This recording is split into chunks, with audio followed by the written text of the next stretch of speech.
आज आपण शेवग्याची शेंगाची काळ्या मसाल्याची भाजी केली.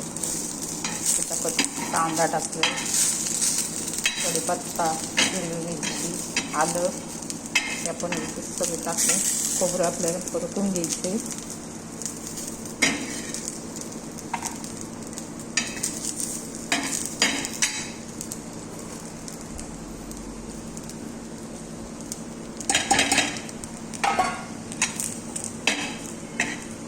सगळा मसाला परतून घेऊन मिक्सरमध्ये बारीक करायचा आहे.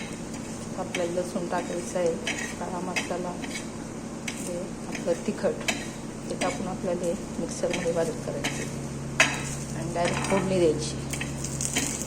फोडणीमध्ये जिरे, मोहरी, हिंग, तो मसाला चांगला परतून घ्यायचा वाटलेला